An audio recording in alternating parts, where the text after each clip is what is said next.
David, I've always wanted to understand ultimate reality. Sometimes that's a silly idea to be able to think that you can do something like that. And your book, The Fabric of Reality, really made a profound effect on me because it showed that there is progress that one possibly could make. So how did you do that? What are the elements of The Fabric of Reality? It's about what's fundamental, and more specifically about the most fundamental things that we know. I don't attempt to find ultimate reality because I think that's a kind of chimera. We always should start with problems and start with what we know and then try to make it more fundamental than that. And what I call fundamental, a fundamental idea, is one that is needed in the explanation of many other ideas or many other phenomena and so on. And the most fundamental ones we know are basically the ones that are needed in the explanation of practically everything. And I wrote the Fabric of Reality because I realized that the most fundamental theories, which there are four that I picked out as being the most fundamental, formed a sort of unified fabric of reality, a conception of the world, where none of them could be understood without the other three.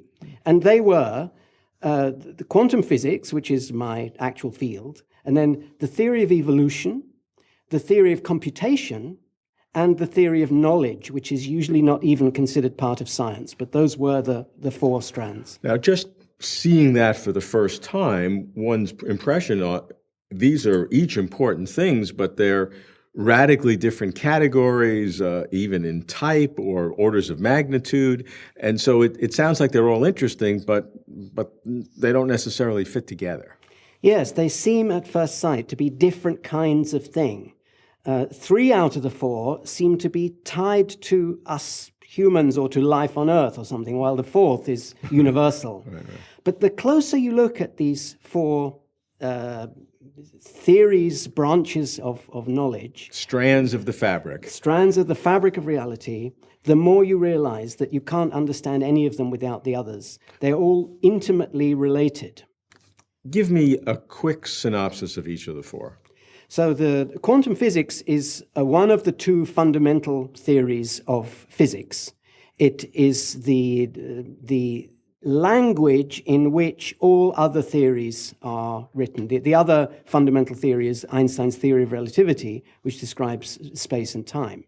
Quantum theory is the language that all other theories in physics are expressed in, and it sort of constrains the kinds of ideas that one can express within physics. It's the deepest and most successful theory. Good. Evolution. And then, so the theory of evolution is the theory of how it's the basic theory of emergent properties. It's how large objects can have properties, can be understood in terms that do not follow from their low-level definitions in terms of atoms.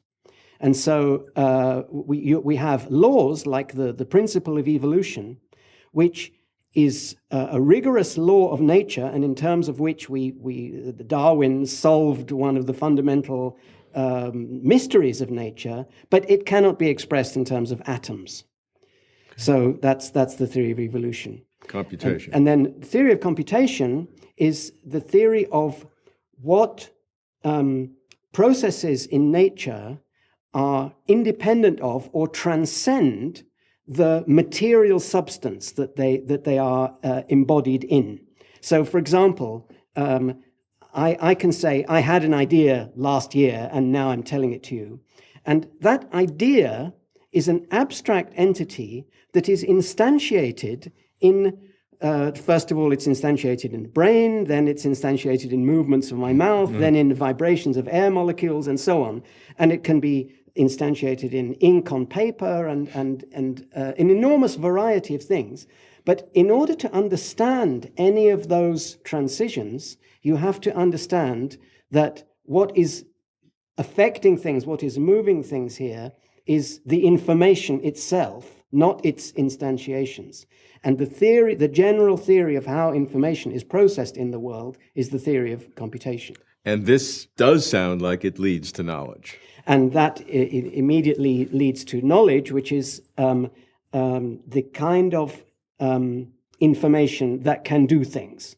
So, or solve problems, as we would say at the human level. But in these terms, adaptations in living things are also a form of knowledge. So DNA embodies knowledge. Human brains embody knowledge.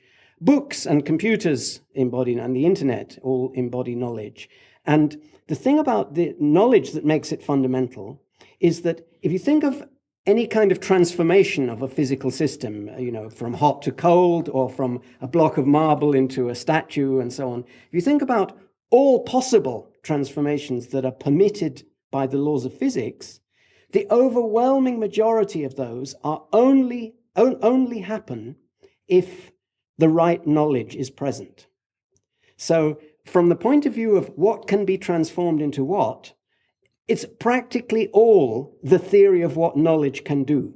And that is why knowledge is a fundamental thing in the physical world. Does knowledge have to have a purpose, a teleology, a meaning, in order for it to be knowledge? With the benefit of hindsight, one can determine that it has a meaning because it's the meaning that keeps it in existence. One way of expressing the fact that knowledge is information that does something is that it's the kind of information which, once it is embodied in a certain type of physical system, it tends to remain so. And in biology, that happens because its rivals die. Yeah, and DNA is a good example. DNA is representing the fitter of the species. Exactly, or rather, the fitter of the genes, to be exact. Okay. And with human knowledge, an idea remains embodied in things like books and brains to the extent that it does something, like it enlightens people or it allows the physical world to be manipulated or whatever, but it has to have some kind of use. So integrating those four, what are the implications? Where can you take it forward? In my first book, in The Fabric of Reality, I just wanted to say that these four strands are fundamental in this sense. And I wanted to say that you can't understand any of them without the other three. And that all of them have been kind of underestimated in that they have been accepted as the right explanation in their own field, but they haven't been taken seriously as a component of people's worldview. So that, for instance, people accept quantum theory, but they don't accept its parallel universes implications. Other people accept the universality of computation, but they don't accept that this implies that it's possible to program artificial intelligence, and so on. So by integrating all of these into basically a theory of at least current reality, how do you feel about that now, and kind of with some distance to your original creation? How has it lasted? Well, I think it has made me think of the world in a much more unified way. And that's why I eventually came around to writing the second book, which is applying this fabric of reality to various issues which, on the face of it, like the four strands themselves, don't look as though they have anything to do with each other or with the four strands. And yet, the closer you look, the more integrated they are and the more they do have to do with each other.